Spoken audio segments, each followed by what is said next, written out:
As we get older, we become more prone to illness and injuries, and the loss of mobility can make it difficult to manage our affairs. We are all living longer, but some of those later years are often in poor health, with the ever-present threat of the loss of capacity to consider. An elderly relative losing capacity is difficult enough for loved ones to deal with, without the added worry that their finances become muddled. You might be forgiven for thinking that this doesn't apply to you, as you are nowhere near approaching your dotage, but you couldn't be more wrong. What if for some reason you became really ill, or were involved in an accident and were held in a coma for a period of time? How would you pay your bills and manage your affairs? The prospect of unpaid bills can cause unnecessary stress and anxiety, and delay someone's recovery. You might be thinking, well, that's okay, I have a joint bank account, so I'd be able to carry on as normal. Wrong. The banks deal with joint accounts very differently.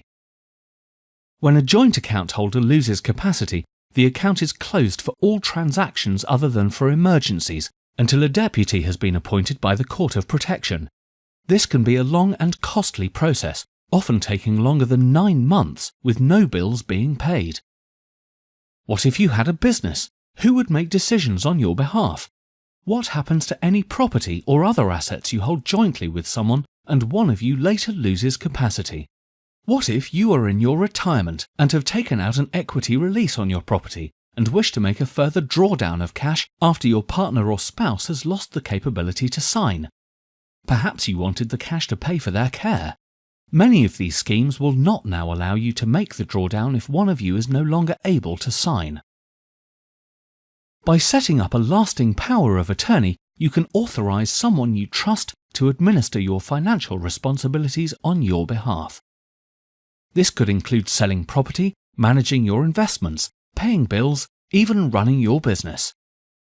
Let's also suppose the worst were to happen and you needed someone to make decisions for you regarding your medical treatment to ensure your wishes were met.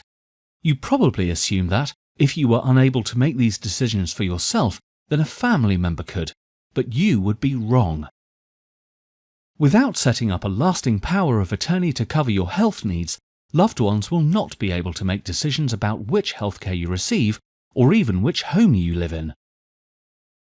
A lasting power of attorney is a powerful document. It must be set up with someone you can totally trust with your assets and who is a responsible person.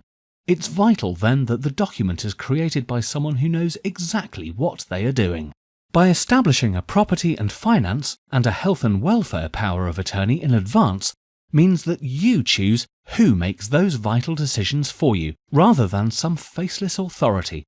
So if the worst were to happen, you can rest assured that both your financial affairs and personal welfare is in safe hands. CountryWide, preserving your wealth for future generations.